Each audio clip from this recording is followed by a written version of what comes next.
I'm ready. Ton nom, ton prénom, ta profession. Mon prénom, Axel. Profession, je tourne des volants. Et j'explique aux gens comment tourner un volant. Mais des fois, c'est pas des bons conseils. Axel François on the foot Axel François qui va peut-être prendre le large. Axel François qui est en train de s'éloigner loin. It's a big move from Axel François there.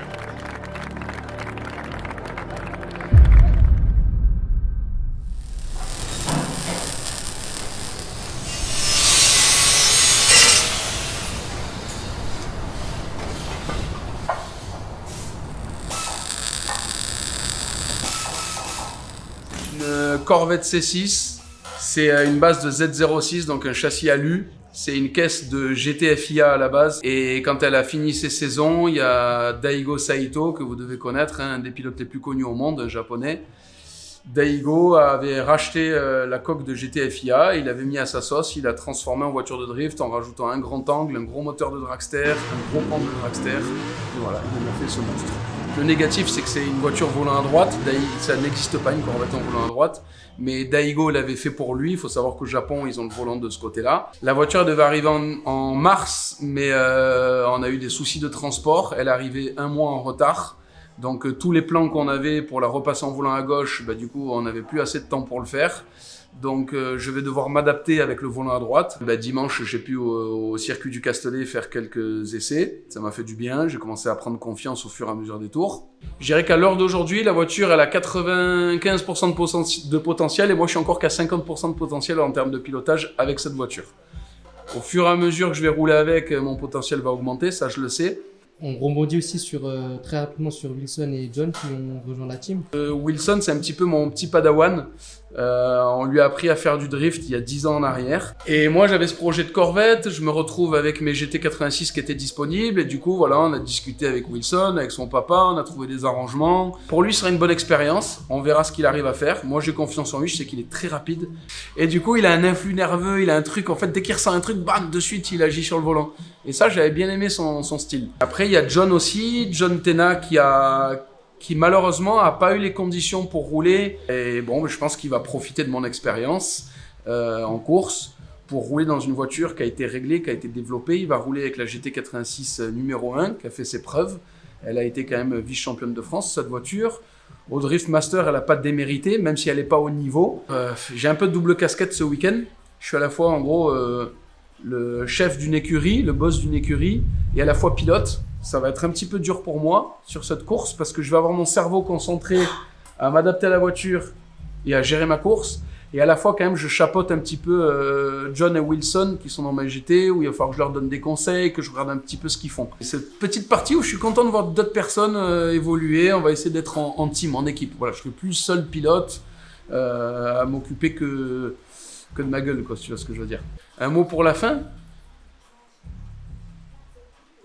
Déjà, on va se régaler, on va avoir une méchante ambiance. Et puis après, franchement, sur la piste, une fois que le départ il sera donné, tout ce qui est le moteur, la boîte, le machin, poubelle. Et ce qu'on veut, c'est on va regarder une putain de portière et on va aller...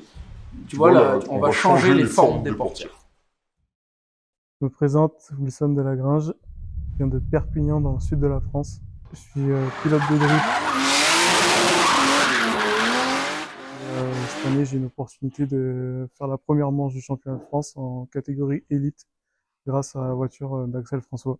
J'ai connu le drift par hasard. Je connaissais pas du tout cette discipline. C'est là que j'ai rencontré Axel. Donc, il faisait des stages de pilotage avec des E36. Et depuis ce jour-là jusqu'à aujourd'hui, je suis devenu vraiment passionné de la discipline. Donc, c'est aussi en partie grâce à Axel que je suis rentré dans cette discipline complètement dingue.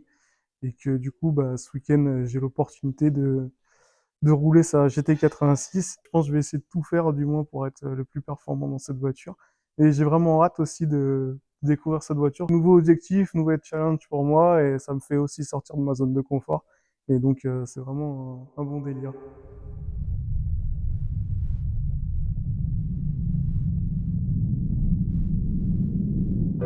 Bonjour à tous, bonjour et bienvenue ici au circuit de Val d'Argenton pour la première manche du championnat de France. Et quelle première manche! Plein de nouvelles voitures et notamment la Corvette d'Axel François, sa nouvelle machine de guerre. 1060 kg pour 850 chevaux en atmosphérique, c'est vraiment n'importe quoi.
C'était génial. Franchement, cette voiture, c'est un vélo. Il y a de la puissance. Il bouge très bien. Je me suis tout de suite adapté. C'est un grand kiff. John Tenna, pilote de Drift Pro cette année 2024. J'ai décidé de refaire toute l'auto. Du coup, ça prend du temps. Et comme je voulais pas manquer une manche, et que je connais bien Axel, on a réussi à prendre une voiture pour se rendre numéro 1 qui est la Toyota GT86. J'ai l'arrière qui a tendance à me tirer en arrière et du coup ça me sort de ma trajectoire. Et en fait il faudrait que je ralentisse plus la voiture et c'est quelque chose où j'ai pas l'habitude. Il y a beaucoup de proximité du coup, c'est hyper technique. Il y a pas mal de clips, donc tu travailles énormément. On va y aller un peu plus énervé, avec un peu plus d'agressivité au volant. On va changer les pneus, on va mettre des pneus qui grippent un peu plus. Et voilà, on verra bien.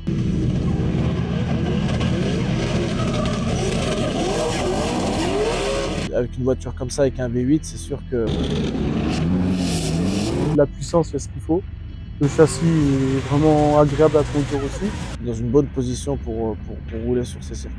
Content dans l'ensemble. Je pense que ce matin, ça m'a un peu décrassé aussi. Ça faisait longtemps que j'avais pas roulé. Il faut juste que je roule, que je m'habitue un petit peu à l'ambiance, à la voiture, au circuit. Et les cartes sont jouées, ça va se faire comme ça.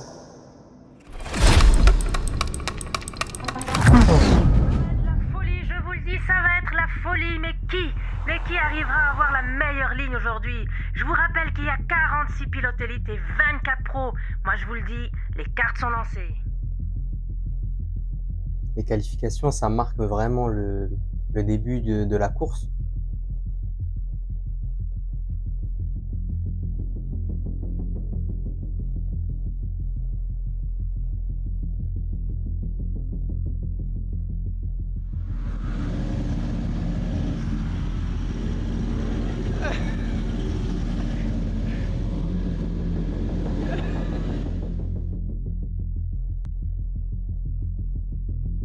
C'est assez particulier comme moment de la course. Tout le monde veut sa place, tout le monde veut être le meilleur. Le pilote contre lui-même, lui contre sa voiture, lui contre le tracé. Et pas droit à l'erreur.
matin sur la retenue, un peu frustré. La voiture, j'arrivais pas à bien la conduire comme la mienne. Et puis lors de mon premier passage, j'ai fait 4e provisoire. Et arrivé au 2e passage, je finis qualifié 18e. Donc vraiment content parce que j'ai réussi à me qualifier. Donc premier objectif gagné. Pas facile avec une voiture que je connais pas, que je connais depuis qu'hier. Donc en à peu près 10 passages d'entraînement, c'est vraiment pas mal. J'espère vraiment aller au plus loin demain. J'ai vraiment envie d'aller au-delà du top 16. Ce serait vraiment un objectif à atteindre. C'est la mécanique, c'est tout, c'est un petit peu tout. Axel François, maintenant, qui sait se concentrer, on va pouvoir profiter justement de l'habitacle et de la conduite à droite.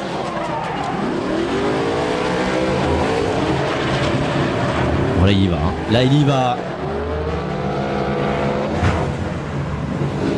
Pilote Extreme Drift qui s'applique, qui nous fait des très belles trajectoires. Ouh que ça fume pour Axel François. Ça laisse présager une très belle présence sur l'accélérateur. Ouh qu'il était beau ce run.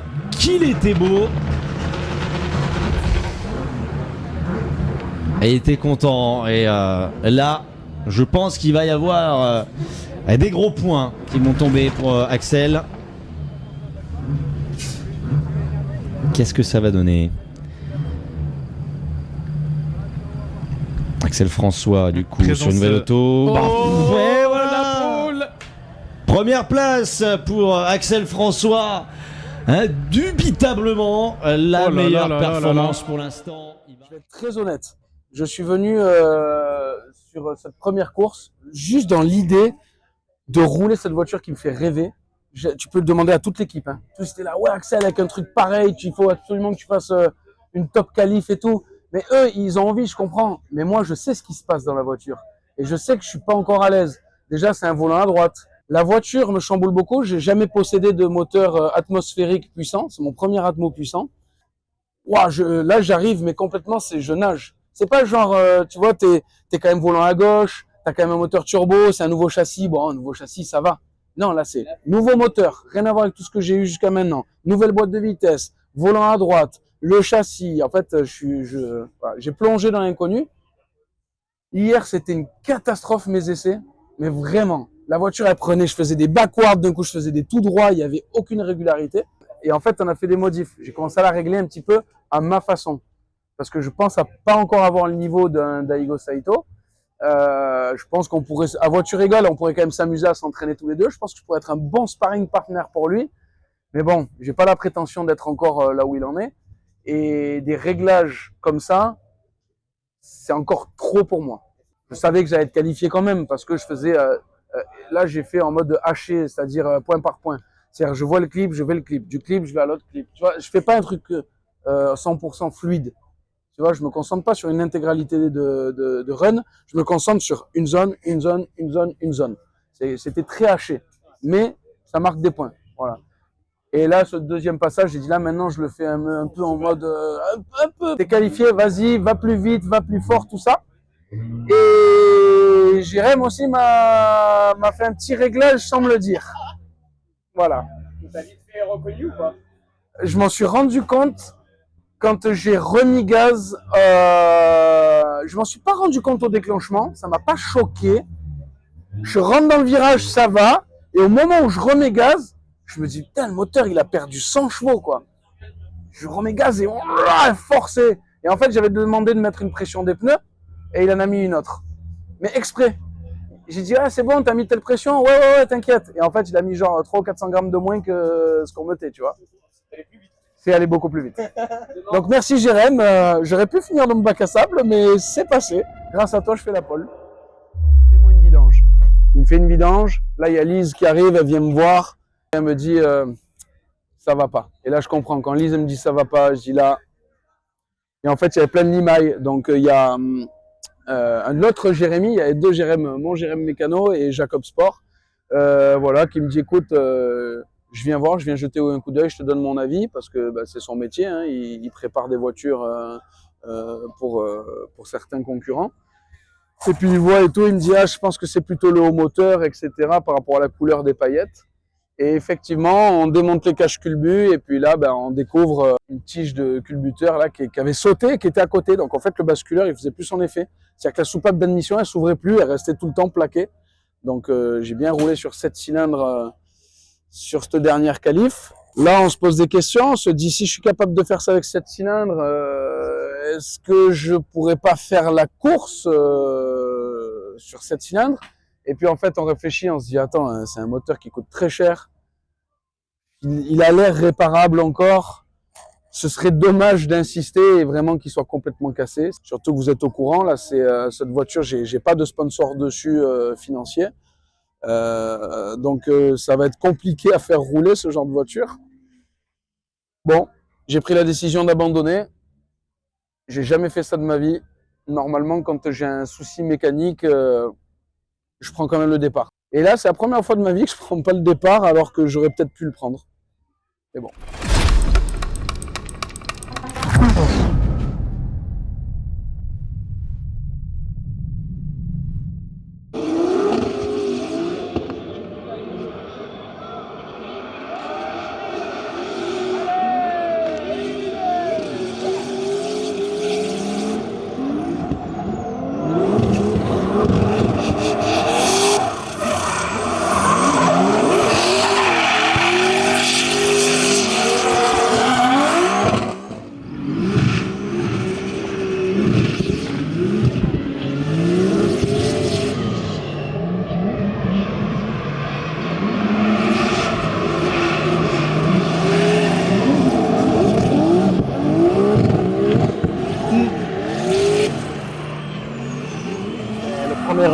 J'assure complètement, lui il fait une sortie.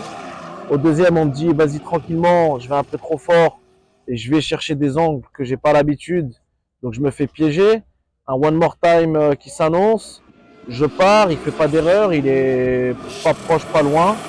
Au deuxième, on dit il faut que tu assures. Je fais le job et malheureusement à la ligne d'arrivée, je reste full gaz. Lui, il fait son job, il redresse normalement et malheureusement, je le touche. Sur l'excitation, peut-être le stress, et finalement, ça me bloque et je fais un tête à queue après l'avoir touché. 100% ma faute, donc à plus jamais refaire et ça sert de leçon.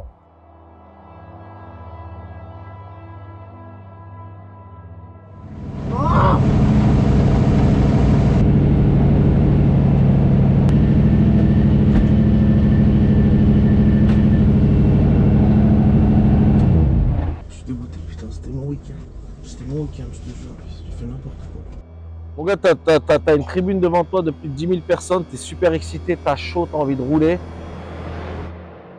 Des fois, il faut prendre son temps pour arriver au podium et peut-être que moi, je voulais aller trop vite, je sais pas. Je suis quand même super content, la caisse, avec Axel, c'était génial quoi. Donc j'ai passé un super week-end malgré tout.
Magnifique.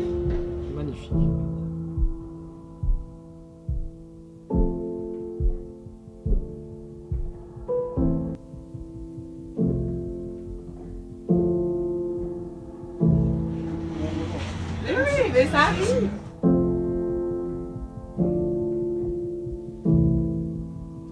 Bravo. Franchement, je croyais tellement ce week-end.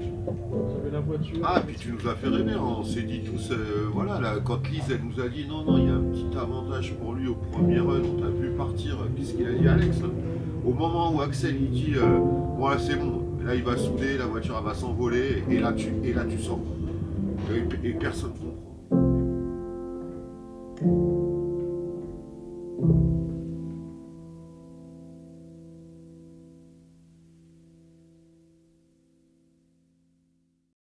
Bah écoute, il arrive à faire un run suiveur qui était complètement dingue, vraiment bravo. Il nous a fait des transitions avec Josu où il vient frotter les pare-chocs et tout. Et là il part en run leader et moi je les vois partir, je vois Wilson bam déclencher bien comme j'aime, là propre et tout, il y va. Derrière Josu qui coupe un peu pour arriver à le suivre, à le coller. Le problème qu'il y a c'est que ça l'emporte un peu. Et au moment où il transite, là je me dis c'est bon, ciao. En gros, je me suis dit c'est bon, la GT, je sais à quel moment est motrice, hein, c'est ma caisse, je la connais par cœur. Et quand il a posé là comme ça, que les suspensions elles sont posées, je me suis dit là c'est bon, la GT 86 elle s'envole. Et Josu était un peu large, je me suis dit c'est bon, il va lui mettre une petite distance. Et il y a moyen que Wilson en faisant ça gagne.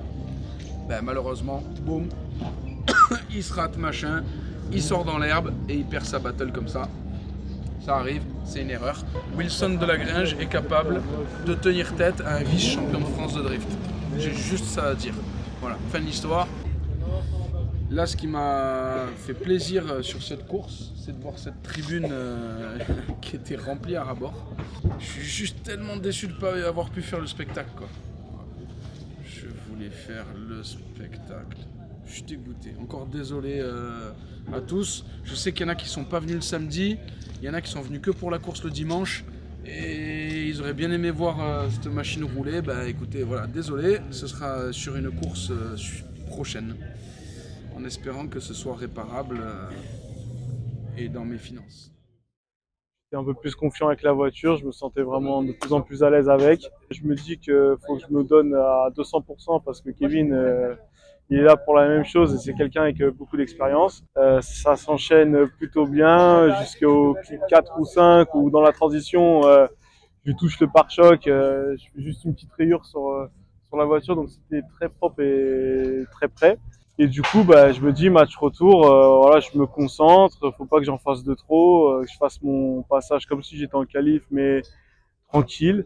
J'ai pas encore visionné la vidéo embarquée, mais quand je monte sur le vibreur et que la voiture se repose, je pense que j'ai le volant qui me lâche un peu des mains et du coup elle part à droite au lieu d'à gauche et donc je me sors. Donc je suis vraiment dégoûté parce que je pense que si j'aurais assuré ce run-là, bah, ça serait passé et j'aurais peut-être eu la chance de remporter ce top 16. Donc vraiment un peu frustré de mon erreur. Mais voilà, c'est le jeu. J'ai pas été assez fort. Un mot pour la fin, bah, déjà je voudrais remercier le championnat de France de drift de m'avoir donné ma chance ce week-end en wildcard en catégorie élite. Un gros merci à Lise et Axel pour cette belle opportunité ce week-end. J'oublierai jamais ce moment passé. J'espère qu'il y en aura d'autres ou dans d'autres conditions, mais franchement j'ai passé un super week-end et ça restera à vie.